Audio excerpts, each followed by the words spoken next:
हरे कृष्णा। तो आज का श्लोक हम लोग के लिए वेरी वेरी इम्पोर्टेंट है, मोस्ट इम्पोर्टेंट, क्योंकि यहाँ पर श्री कृष्ण अंतर्धान हो गए और राधा कृष्ण के विरह में कुछ प्रार्थना कर रही है। तो कृष्ण के विरह में राधा का प्रार्थना करने का मेरे ख्याल से एक ही श्लोक ये डायरेक्टली दिख रहा है और कोई श्लोक नहीं है, बहुत इम्पोर्टेंट है। और भी गोपी गीत में है, लेकिन सब गोपियां गाती है। यहाँ पर केवल राधा ये श्लोक बोल रही है। वो उनके राधा के मुख से एक ही श्लोक है, डायरेक्टली उनका बोला हुआ श्लोक, और वो भी विरह में। तो ये बहुत इम्पोर्टेंट श्लोक है। और इसी भाव को माधवेंद्र पुरी भी हम लोग आगे सुनेंगे। वो भी इसी भाव में डूबे हुए थे अपना शरीर त्याग करने के पहले, माधवेंद्र पुरी। और चैतन्य महाप्रभु भी गंभीरा में 6 साल कृष्ण के विरह में इसी भाव में थे, जो भाव यहाँ पर दिख रहा है, प्रकट हो रहा है। इसलिए श्लोक बहुत इम्पोर्टेंट है। तो 10वां स्कंद है, 30वां अध्याय, 40 नंबर। अनाथ रमण प्रेष्ठ क्वासी महाभुज दास्यास्ते कृपणायां सखे दर्शय सन्निधिम्। अनाथ रमण प्रेष्ठ क्वासी महाभुज दास्यास्ते कृपणायामे सखे दर्शय सन्निधिम्। अनाथ रमण पृष्ठ क्वासी महाभुज दास्यास्ते कृपणायामे सखे दर्शय सन्निधिम्। अनाथ रमण पृष्ठ क्वासी महाभुज दास्यास्ते कृपणायामे सखे दर्शय सन्निधिम्। कोई श्लोक बोलना चाहेंगे?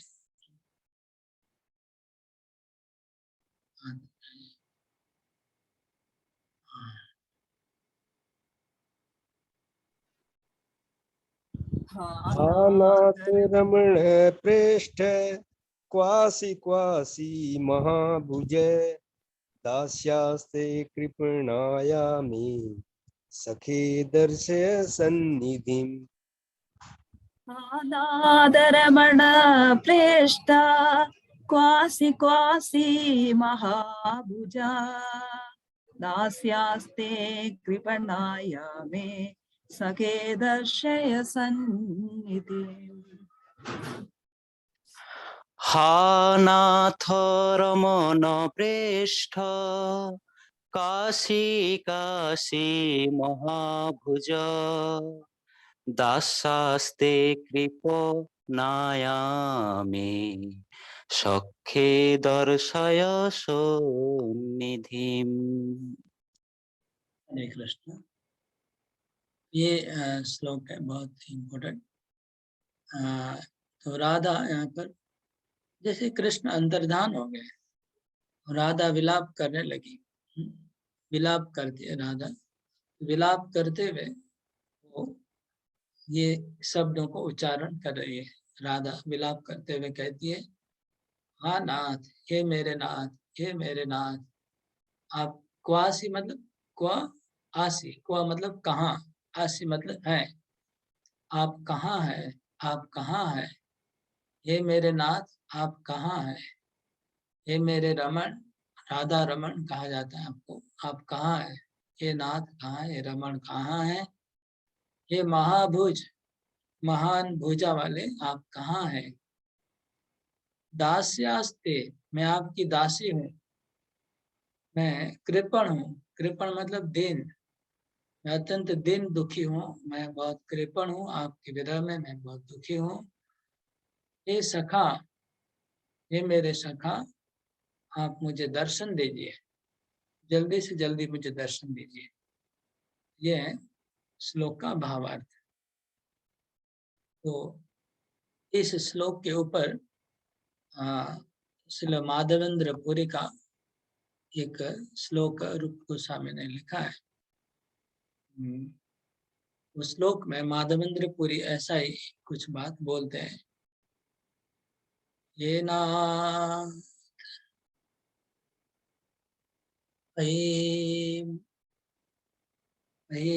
मथुरा नाथ, श्लोक याद है ना, पता नहीं कैसे श्लोक मिस हो जा रहा है दिमाग से।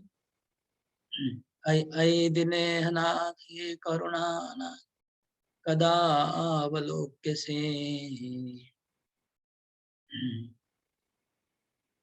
हृदयं त्वदलोककातरं दयितभ्राम्यसे किं कराम्यहम्। ये श्लोक है। अहि दिनेह नाथ हे मथुरा नाथ कदावलोक्यसे, हृदयं त्वदलोककातरं दयितभ्राम्यति किं कराम्यहम्। अयि दिनेह नाथ हे मथुरा नाथ कदावलोक्यसे, हृदयं त्वदलोककातरं दयितभ्राम्यति किं कराम्यहम्। ये श्लोक है, ये भी राधा का श्लोक। ये श्लोक है जब कृष्ण मथुरा चले जाते हैं, उसके बाद का कृष्ण राधा का विरह का श्लोक है। हमारे माधवेंद्र पुरी ये श्लोक गाते गाते गाते अपना शरीर छोड़ दिए थे। माधवेंद्र पुरी जो चैतन्य महाप्रभु के गुरु ईश्वर पुरी है, उनके गुरु है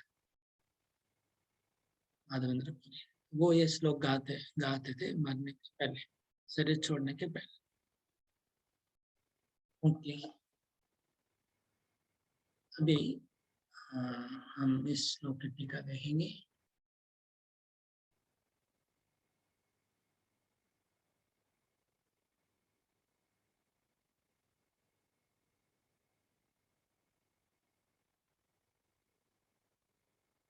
विष्णु तोषणे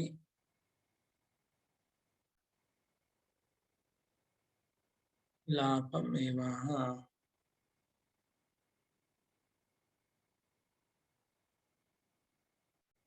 बृहद वैष्णव तोषणी, बृहद वैष्णव तोषणी से हम लोग देख रहे हैं।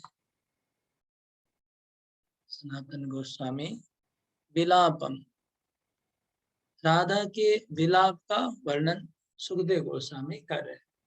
राधा का विलाप, विलाप मतलब दुख में जब कोई व्यक्ति शोक में व दुख में डूब जाता तो विलाप करते हैं, उसको विलाप कहते हैं। हाँ, हाँ शब्द खेद का सूचक है। खेद, खेद मतलब दुख,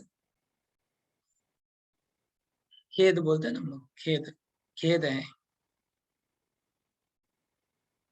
इंग्लिश में सॉरी, सॉरी को हिंदी में खेद कहते हैं। वो खेद संस्कृत में भी खेद है, ठीक है ना, खेद। हाँ, सॉरी, दुखी, दुखी होकर के खेद में ये हा शब्द आया।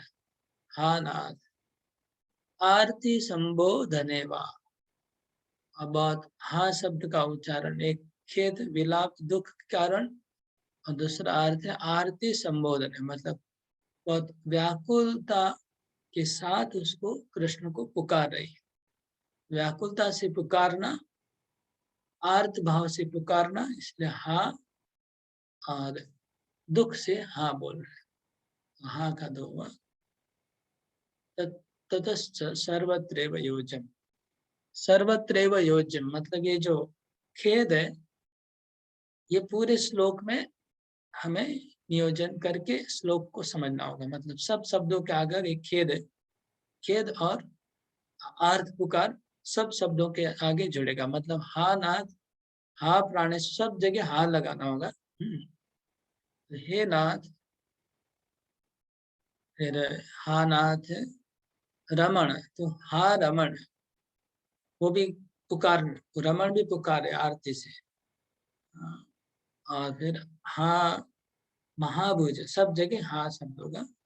अभी सर्वत्रैव योज्यम, ये आरती व्याकुलता के पुकार कर रही है और दुख है, ये सब जगह लगाना होगा। तो पहले नाथ है, नाथ मतलब प्राणेश्वर, आप हमारे प्राणों के ईश्वर है। हे नाथ, नाथ मतलब हे मेरे प्राणों के ईश्वर, प्राणेश्वर, ये मेरे प्राणेश्वर। रमण, रमण मतलब भरता, स्वामी, हे मेरे स्वामी। रतिदायक, मुझे आनंद देने वाले, मुझे रमण करने वाले। हे मेरे प्राणेश्वर, हे रमण, मुझे आनंद देने वाले। प्रेष्ठ, पहले नाथ बोलते फिर प्राणेश्वर, रमण, फिर प्रेष्ठ। प्रेष्ठ, हे प्रेष्ठ, हाँ प्रेष्ठ मतलब प्रियतम, प्रेष्ठ मतलब प्रियतम। महाभुज, हे महाभुजाओं वाले। तो 4 शब्दों में पुकारा राधा ने कृष्ण को, हा नाथ, हा रमण, हाँ प्रेष्ठ, हाँ महाभुज। चारों का अर्थ हुआ, नाथ मतलब हे प्राणेश्वर, हे रमण मतलब मुझे आनंद देने वाले, हे प्रेष्ठ हे मेरे प्रियतम, और हे महाभुज मतलब भुजाओं से जिन्होंने आलिंगन प्रदान किया। महाभुज, हे महाभुज, जिन भुजाओं के द्वारा आपने मुझे आलिंगन किया था। तेषां यथोत्तरम हेतु अहेतु अतो या। अभी ये 4 शब्दों का उत्तरोत्तर कारण, कारण और अकारण अभी हम एक्सप्लेन करेंगे। जो 4 शब्दों का, नाथ के बाद रमण क्यों आया, रमण के बाद प्रेष्ठ क्यों आया, प्रेष्ठ के बाद महाभुज क्या आया, इसका एक के बाद एक एक्सप्लेन करेंगे। तो पहले यद्वा, नाथ मतलब प्रभु,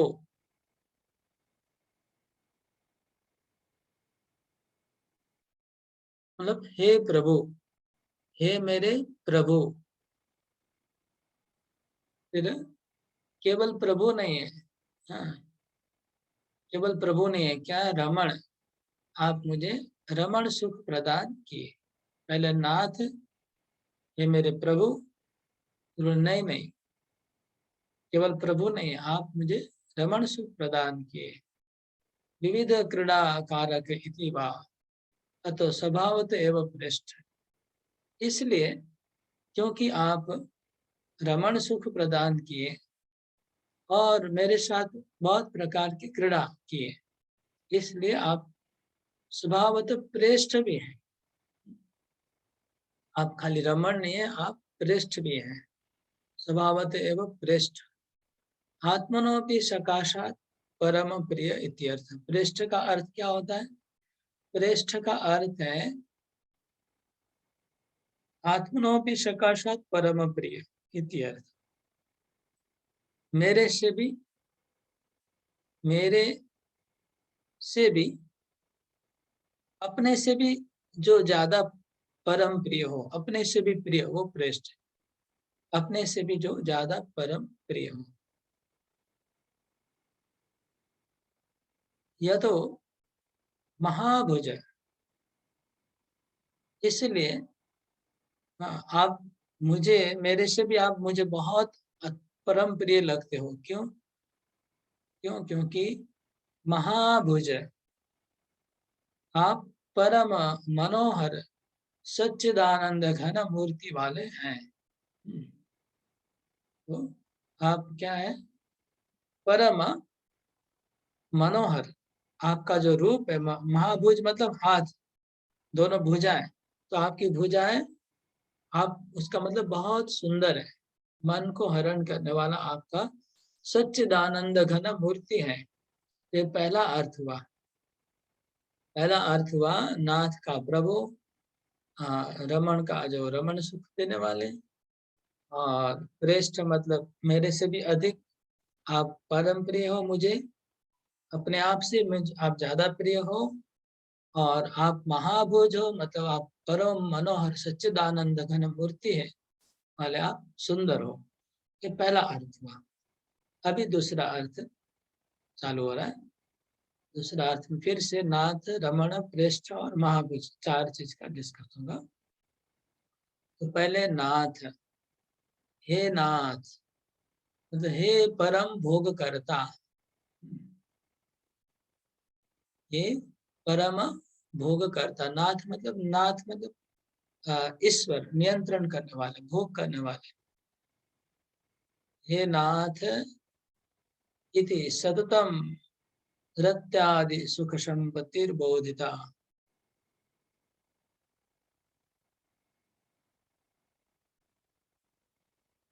इति सततम रत्यादि सुख संपत्तिर्बोधिता यद्वा व्रजेश्वरत्वेन नाथ इति।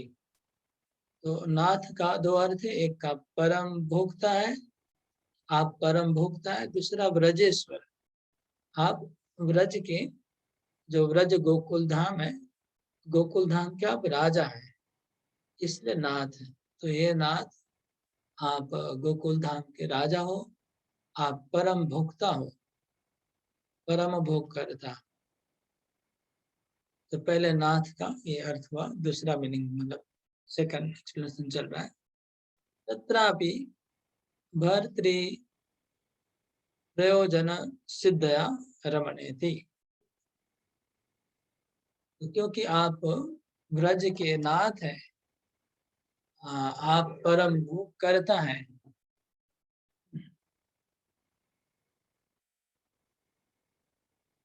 इसलिए तत्रापि भर्तृ प्रयोजन सिद्धया, आप स्वामी, पति का जो प्रयोजन होता है, पति का जो कार्य होता है, वो कार्य सिद्ध करते हैं, इसलिए रमण। हे नाथ, हे रमण। और लेकिन आप हकीकत में पति नहीं है, आप जार पति हैं, इसलिए प्रेष्ठ, प्रेष्ठ शब्द इसलिए क्या प्रियतम है, हकीकत में आप पति नहीं है, इसलिए प्रेष्ठ। हे नाथ, हे रमण, हे प्रेष्ठ। तत्रापि परम सुंदरत्वादिना महाभुजा इति। और आप प्रियतम ही केवल नहीं है, आप परम सुंदर भी हैं, इसलिए महाभुज। तो ये परम सुंदर महाभुज, सेम मीनिंग दोबारा है, मतलब ये दोनों ज्यादा डिफरेंस नहीं है, एक जैसा ही है मीनिंग। फिर तीसरा अर्थ है, फिर आगे बोल रहे हैं, तीसरा अर्थ आगे कर रहे हैं। यद्वा क्वासी क्वासी इति परमार्था विलपन्ति सुह्यला भुवो निपतन्ति तदा लिंगनम इच्छन्ति स्मरन्ति च आ महाभुज। महाभुज का दूसरा अर्थ है, पहले तो परम सुंदर बताया, दूसरा अर्थ महाभुज का कि राधा रानी विलाप करते करते भूमि पे गिर गई, भूमो निपतन्ति, भूमि पे गिर गई और विलाप करते करते कहाँ हो बोल के उनका आलिंगन की इच्छा करते हुए उनको स्मरण करने लगी, इसलिए महाभुज कहा कि महान भुजाओं वाले आप कहाँ हो। न च दूरे स्थित्वा अत्र अहम अस्मि इति वक्तव्यम् इति आह।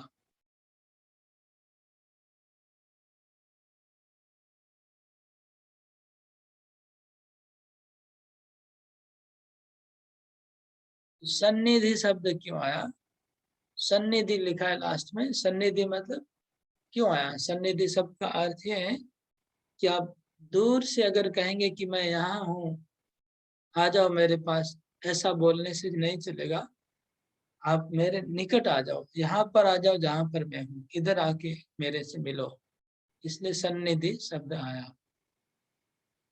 इसको एक्सप्लेन करेंगे विश्वनाथ जी ठाकुर अच्छे से, आगे देखेंगे हम। कुतः कहाँ आना है?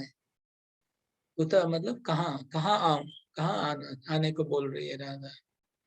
दास्यः तत्रापि कृपणाया अन्यथा मदन्त दशायां सत्यां त्वयानुतप्स्यत इति आशेन आह हे सखा परम प्रिय इति। कुतः मतलब क्यों, यहाँ पर क्यों ऐसा बोल रही है राधा? क्योंकि मैं दासी हूँ, मैं आपकी दासी हूँ, और मैं परम कृपण मतलब, कृपण मतलब बहुत दुखी हूँ। और अगर आप मुझे अभी दर्शन नहीं देंगे तो क्या होगा? मद अंत्य दशा, मेरी अंतिम दशा आ जाएगी। अंतिम दशा सबको पता है, अंतिम दशा किसको कहते हैं? मृत्यु के पहले की दशा को अंतिम दशा कहते हैं। मृत्यु, अंतिम संस्कार कहते हैं ना, अंतिम संस्कार। शमशान घाट की क्रिया को अंतिम संस्कार कहते हैं, और मरने की दशा को अंतिम दशा कहते हैं। 10 दशाएं होती है, दशम दशा कहते हैं मरने, अंतिम दशा। तो मेरी अंतिम दशा प्राप्त हो जाएगी, तब त्वया अनुतप्यत, तब तुम बहुत दुखी हो जाओगे। जब मेरी अंतिम दशा, अगर मेरी मृत्यु हो जाएगी, अभी मेरे प्राण निकल जाएंगे तुम्हारे विरह में, तब तुम बड़े अनुताप करोगे, अनुतप्त होगे बाद में तुम। इसलिए हे सखा, इसलिए हे मेरे सखा, मेरे परम प्रिय इति, परम प्रिय शब्द इसलिए सखा इसलिए बोला, सखा इसलिए बोला कि हाँ, तुम जल्दी से अपनी दासी को, मैं विलाप कर रही हूँ, प्रकट हो जाओ, नहीं तो मेरे प्राण निकल जाएंगे, तुमको अनुतप्त होना पड़ेगा, इसलिए सखा का। यद्वा सन्निधि दर्शने च त्वापि वंचना पूर्ववत न कार्य इत्याह सखे हे परम विश्वासास्पदे इति। तो सखा शब्द बोलने का दूसरा तात्पर्य ये है, पहला तात्पर्य वो था कि तुमको अनुतप्त होगे तुम, इसलिए सखा का। दूसरा सखा कहने का अर्थ है, और सन्निधि कहने का अर्थ है कि आप, हाँ, सखा कहने का अर्थ है कि आप मेरे निकट आके तो दर्शन दीजिए, सन्निधि दर्शने च क्वापि वंचना पूर्ववत न कार्य, लेकिन किसी प्रकार का छल मत करिए, पहले के जैसे, पहले के जैसे छल मत करना। नहीं तो बहुत मुझे भी कष्ट होगा और तुमको भी अनुतप्त होना पड़ेगा। इसलिए सखा, सखा मतलब हे परम विश्वास आस्पद। सखा मतलब हे सखा मतलब परम मेरे विश्वास पात्र, मैं तुमको भरोसा करती हूँ, विश्वास करती हूँ, इसलिए मेरे हे सखा विश्वास करने वाला, मैं तुमको विश्वास करती हूँ। तुम इस बार ऐसा छल करके पास में आना, मतलब छल मत करना, पास में आना छल से नहीं, सही से में पास में आना।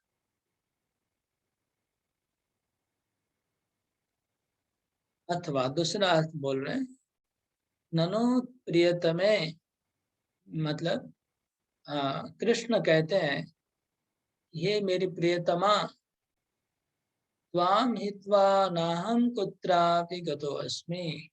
हे प्रियतमा, तुम्हें त्याग करके मैं और कहीं नहीं गया हूँ, मैं और कहीं नहीं गया हूँ। प्रियतमा, मैं और कहीं नहीं हूँ, मैं इधर ही हूँ, तुम्हारे सामने ही मैं हूँ। त्वदंतिकम एव वर्त, मैं तुम्हारे निकट ही वर्तमान हूँ, मैं कहीं गया नहीं हूँ। तुम मुझे देख नहीं पा रहे हो क्या? मैं तो कहीं गया नहीं हूँ, मैं इधर ही हूँ। ऐसा कृष्ण ने कहा, इति चेत तरि त्वाम अहम मुग्धा नैव पश्यामि। तो हे कृष्ण, तुम मेरे पास में हो, लेकिन मैं मोह से मेरी आंखें अंधी हो गई है, मैं तुमको देख नहीं पा रही हूँ, मैं तुमको देख नहीं पा रही हूँ। अगर तुम मेरे पास में भी हो तो मैं देख नहीं पा रही हूँ, मेरी आंखें अंधी हो गई है। सख्येन त्वमेव आत्मानम् अभिव्यंजयति व्यंजयति इत्याह दास्यति। इसलिए कृपा करके तुम अपने आप को प्रकट करो मेरे सामने, ताकि मैं तुमको देख पाऊं। इस दासी को, दास्या इति, इस दासी को तुम दर्शन दो। यद्यपि विरह वैकल्येन अनुसंधान अपगमा अपगमा कमाद विलापे अर्थ संगति नोपेक्षेत।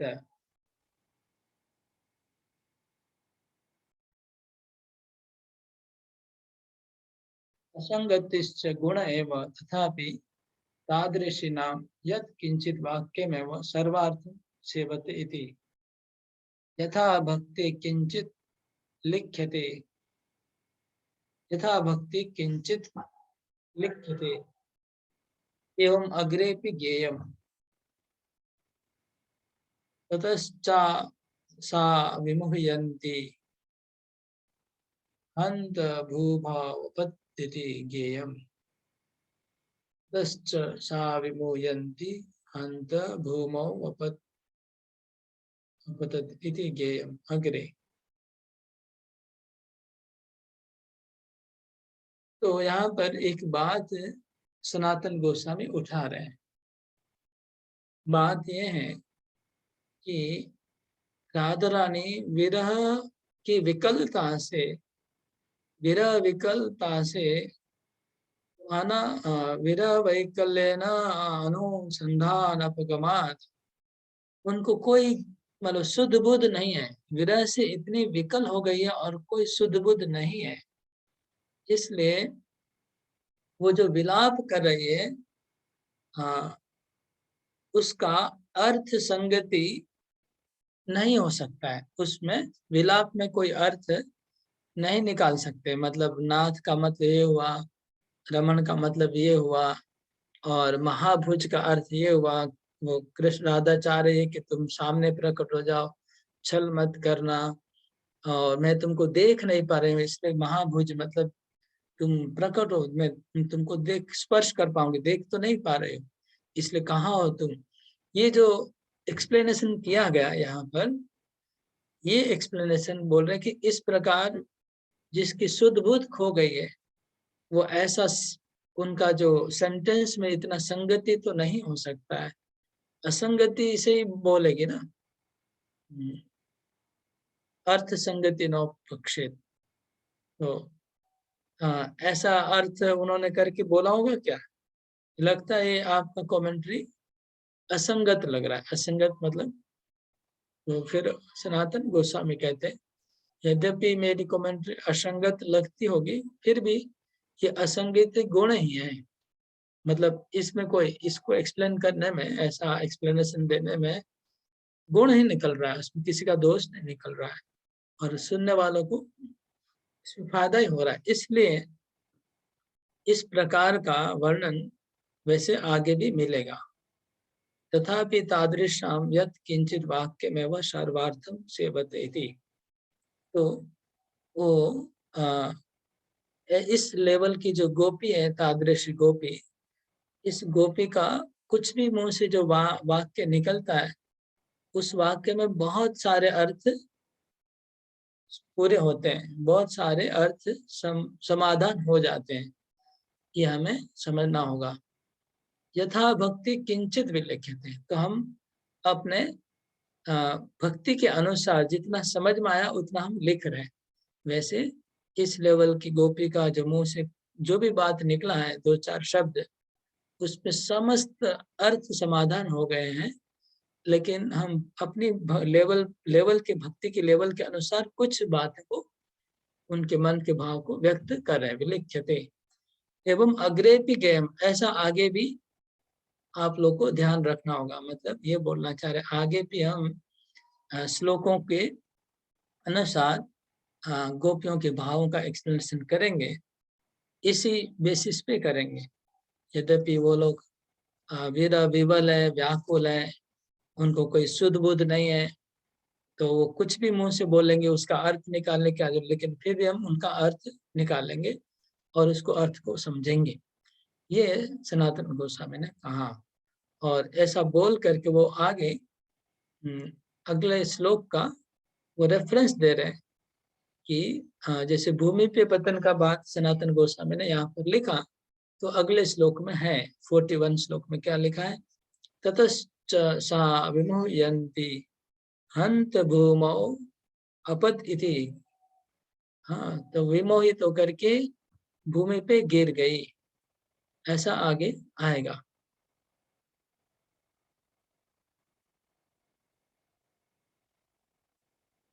और 41 नंबर श्लोक में आएगा। और 39 में मोहिताम ऐसा कहा गया है 39 में। और ये भी लिखा स्कंद आरुयता, 39 में लिखा था, कृष्ण कहते हैं कि हाँ अच्छा 41 में मोहिताम लिखा है, मोहित हो गई, और 39 में लिखा है मेरे कंधे पे चढ़ जाओ। ये जो बातें हैं ये प्रमाण है कि ऐसा हुआ जैसा वो एक्सप्लेन कर रहे हैं। प्रेमोत्कंठ कृतेन वैचित्येन पुरो वर्तमानस्यापि कृष्णस्य तया अनवलोकनात् अंतर्दधे कृष्ण इत्युक्तम। तो राधा का प्रेम की उत्कंठा से श्री कृष्ण वर्तमान है, फिर भी वो देख नहीं पा रही है।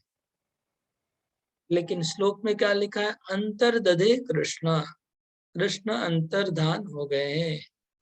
लेकिन यहाँ क्या बोल रहे हैं कि प्रेम की उत्कंठा से राधा कृष्ण को देख नहीं पा रही।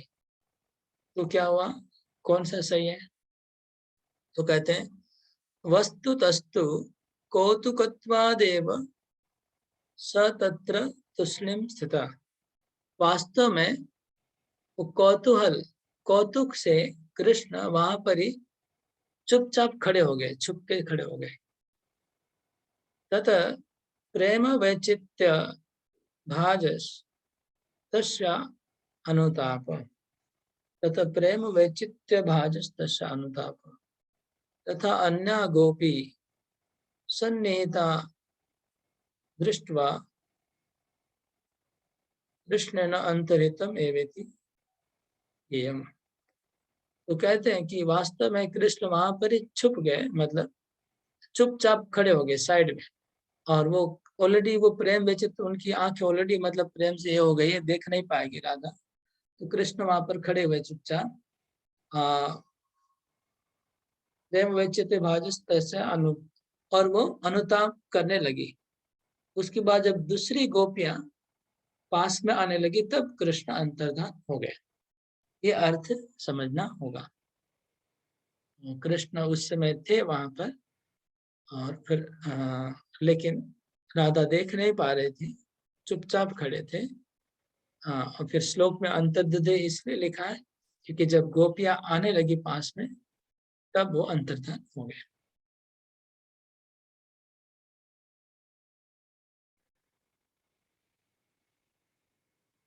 अब सारार्थ दर्शिनी, ठीक है।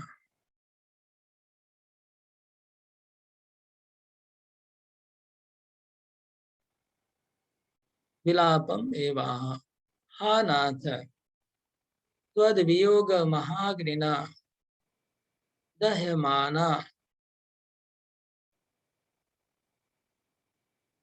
तस्मात् देहान में प्राणा संप्रति निःसृत प्राया यत्नेनापि मया रक्षितुं न शक्यन्ते येषां तु त्वमेव नाथो अतो दर्शनं दत्वा शीघ्रं मे तान् रक्ष इति भाव।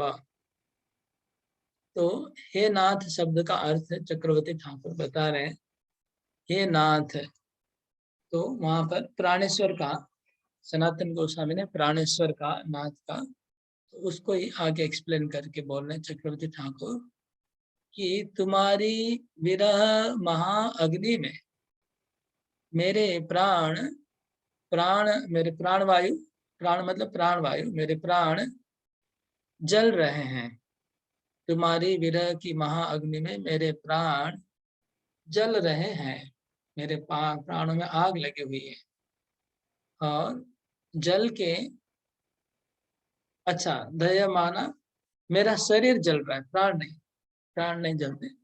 तुम्हारी विरह की महाअग्नि में मेरा शरीर जल रहा है, इसलिए मेरे प्राण संप्रति निश्रित प्राय, मेरे जो प्राण है वो ऑलमोस्ट निकल गए हैं, निकलने वाले ही हैं, मेरे प्राण पंखे उड़ने वाले हैं। यत्नेनापि मया रक्षितुम न शक्यन्ते, बहुत मुश्किल से मैं प्राणों को रक्षा कर रही हूँ, लेकिन रक्षा नहीं कर पा रही हूँ। मैं अपने प्राणों को रक्षा करने का प्रयास कर रही हूँ ताकि ना निकल जाए शरीर से, लेकिन फिर भी मैं उन प्राणों को रोक नहीं पा रही हूँ। बहुत यत्न कर रही हूँ मैं मेरे प्राणों को शरीर में रोक के रखने का यत्न कर रही हूँ, लेकिन यत्न करने के बाद भी न शक्यते, न शक्यन्ते, मैं रख नहीं पा रही हूँ, मेरे प्राण निकलने वाले हैं। ये शाम तो त्वमेव नाथ हो, इन मेरे प्राणों के, आप ही इन प्राणों के नाथ हैं। मेरे जो प्राण है इनके आप ही नाथ हैं। अतो दर्शनम दत्वा शीघ्रम मैं तान रक्ष इति भावा, इसलिए हे नाथ आप दर्शन देकर के जल्दी से मुझे दर्शन दीजिए और इन प्राणों की रक्षा कीजिए। ये भाव है, नाथ बोलने का ये भाव है। नाथ बोलने का भाव है कि हे मेरे नाथ, हे मेरे प्राणों के नाथ, तुम्हारे विरह की आग महाअग्नि में मेरे शरीर महाअग्नि में जलने वाला है और मेरे प्राण पंखे रुए से निकल जाने वाले हैं। बड़ी मुश्किल से इन प्राणों की रक्षा कर रही हूँ, लेकिन मैं रख नहीं पा रही हूँ, अभी निकलने वाले हैं। तुम मुझे जल्दी से दर्शन दे दो ताकि मेरे प्राण निकल नहीं जाए शरीर से। ये था, न च एषाम रक्षाम अहम स्वार्थम एव प्रार्थये किंतु त्वदर्थम एव इत्याह हे रमण। समझ लीजिए कि कृष्ण पूछते हैं कि तुम्हारे प्राण निकल रहे हैं तो उसमें मुझे क्यों बोल रही हो, मुझे तुम क्यों बोल रही हो तुम्हारे प्राण।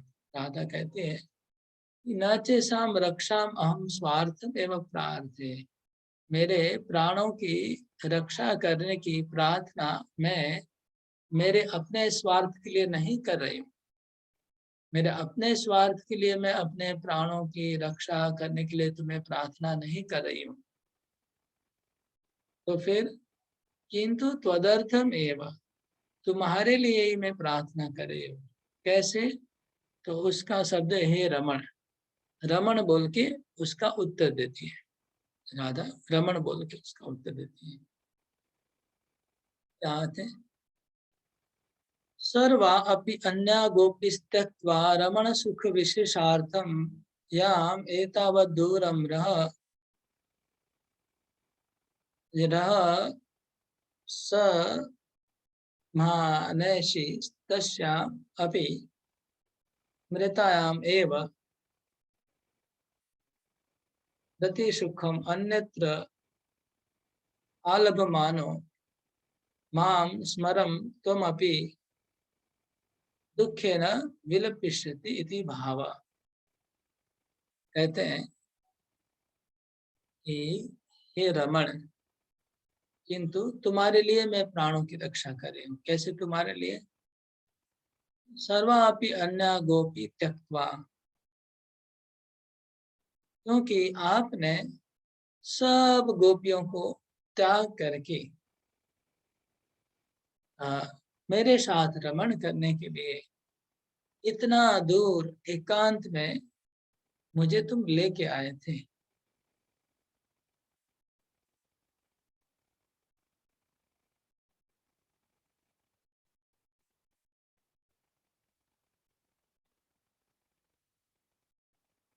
इसलिए अगर मैं मर जाऊंगी तो तुमको रमण सुख प्राप्त नहीं होगा। तब मुझे याद करोगे, याद करोगे, तुम मेरे विलाप करोगे, विलाप करके तुमको दुख होगा।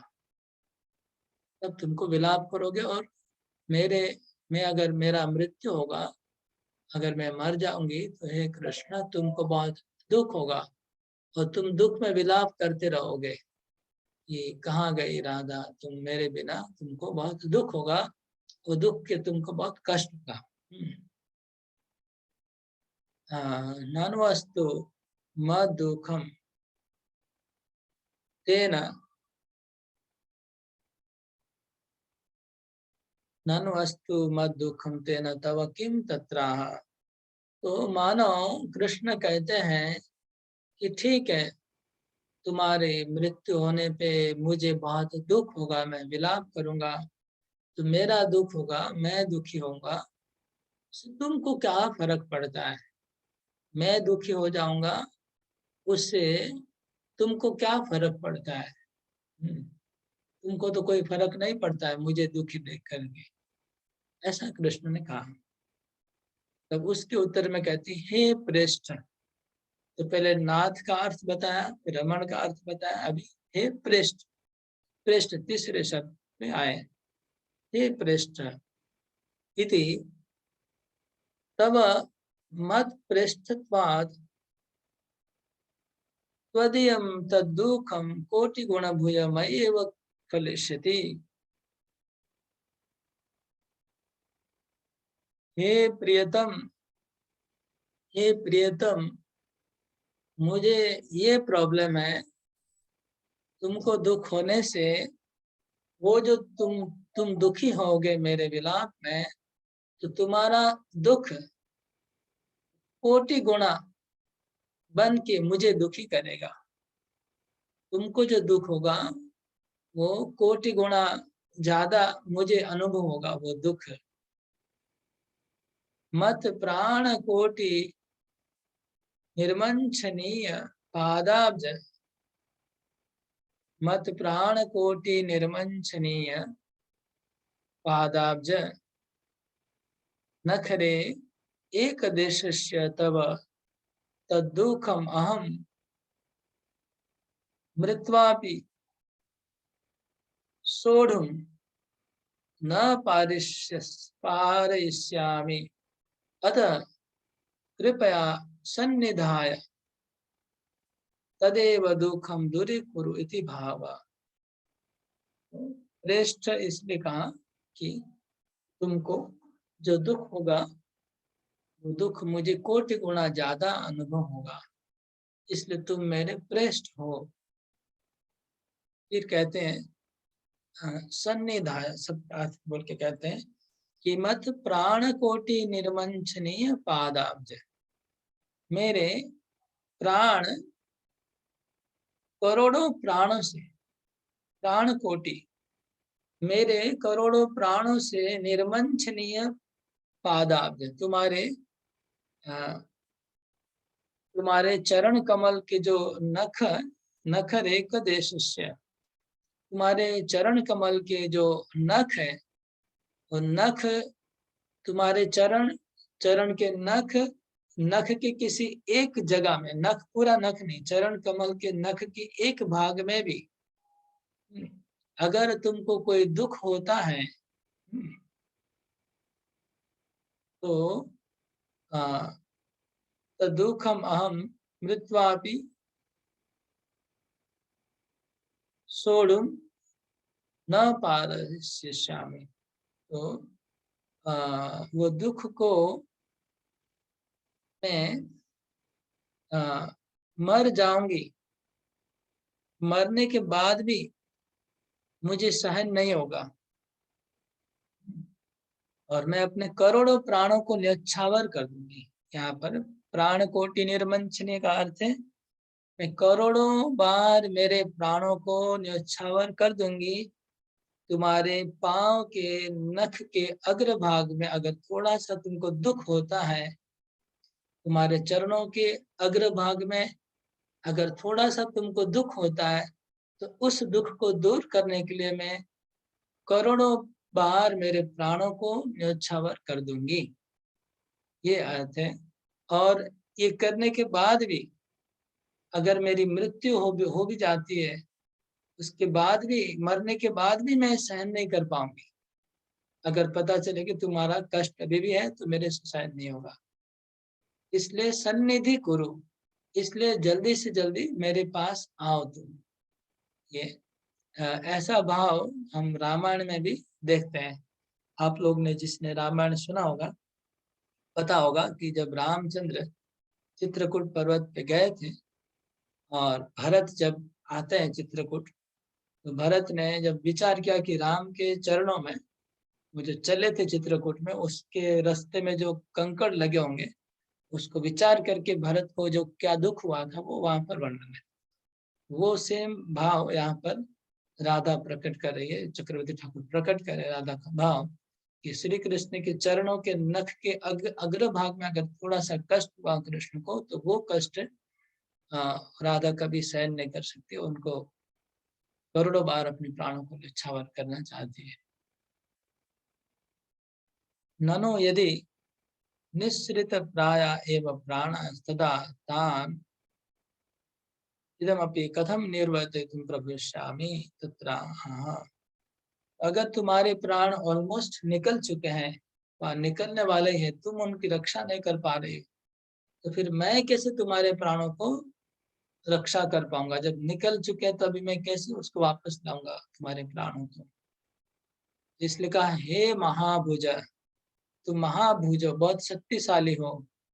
तद्भुज से मत संजीवन औषध स्पर्श मात्रेण व सुस्थ सुशीतलीभूते देहे।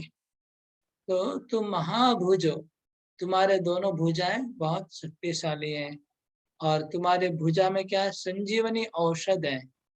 स्पर्श मात्र करने से संजीवनी, तुम किसी को भी स्पर्श करते हो उनका जीवन प्राण वापस आ जाता है। ऐसा कई बार देखा गया कि कृष्ण जैसे यमुना के किनारे सब, जिसने यमुना का विषैला जल पिया था कालिया का, वो गाय मर गई थी, उनको कृष्ण ने अपना हाथ स्पर्शी और दर्शन दे के सबको जीवित कर दिया था। तो तुम्हारे हाथ स्पर्शी उसमें एक संजीवनी औषधि है।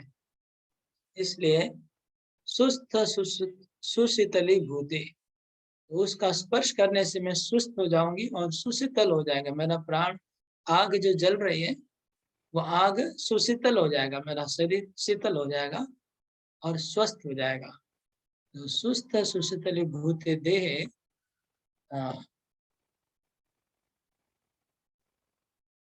तस्मिन् प्राण स्वयं आगत्य स्थास्यन्ति, मेरे प्राण स्वयं आकर के इसमें रुक जाएंगे।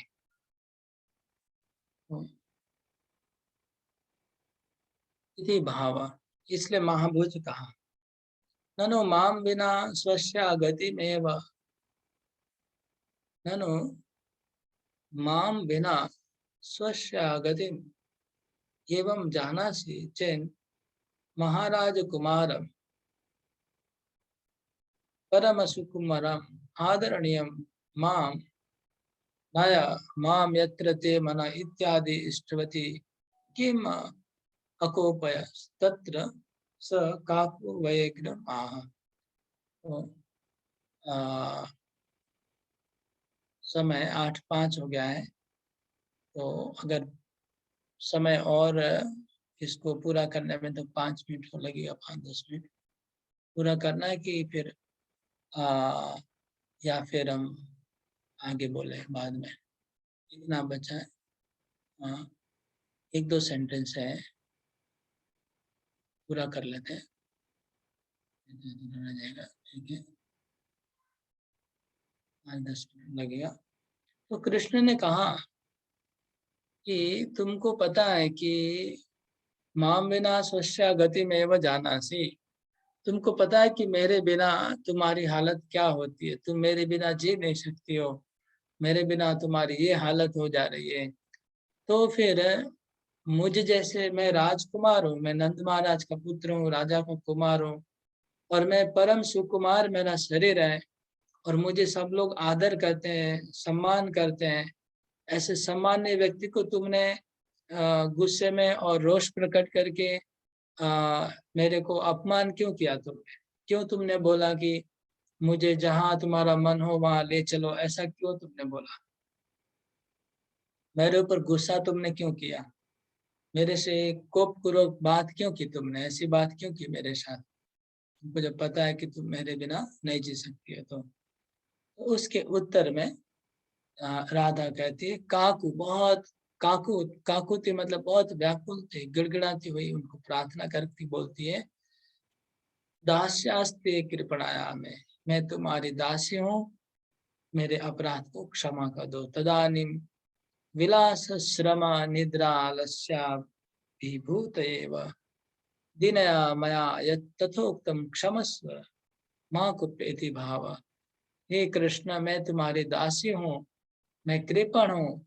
उस समय इतना विलास करते करते मैं थक गई थी, मैं नींद आ रही थी, मैं आलस में मुझे नींद आ रही थी, और नींद में और आलस में बहुत दुखी होकर के मेरे मुंह से ऐसे बात निकल गया, तो तुम क्षमा कर दो, तुम मेरे वो अपराध को क्षमा कर दो।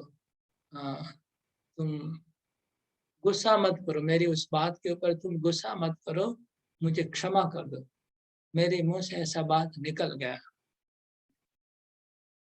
किम च अयोग्यायपि मया सह त्वमेव दृढ़ं यत् सख्यम अकरोत् तेनैव तथा अवोच इत्याह।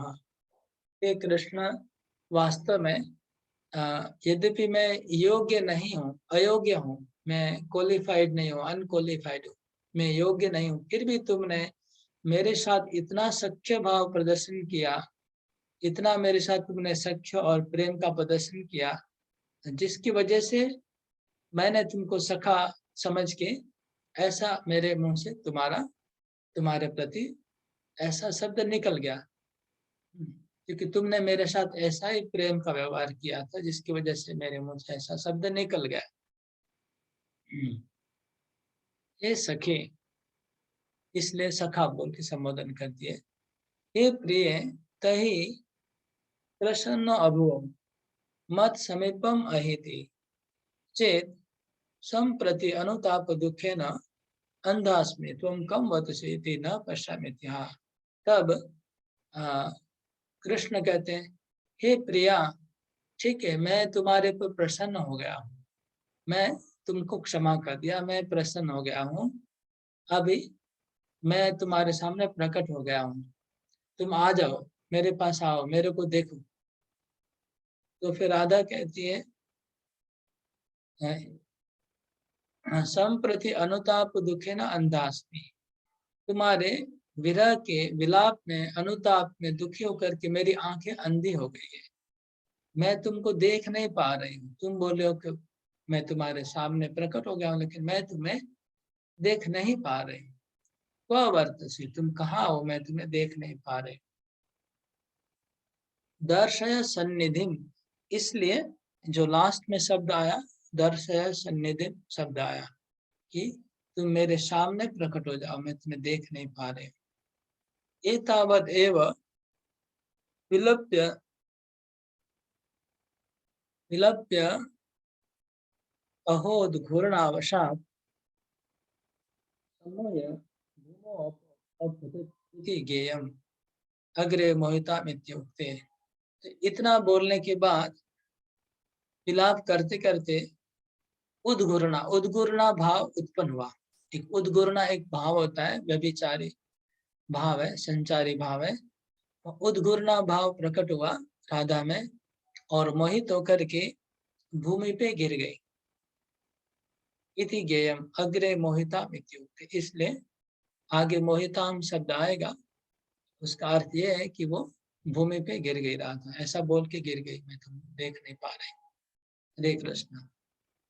यहाँ समाप्त हुआ इस श्लोक का दोनों टीका। हरे कृष्ण कृष्ण कृष्ण हरे हरे, हरे राम राम राम हरे हरे। तो आज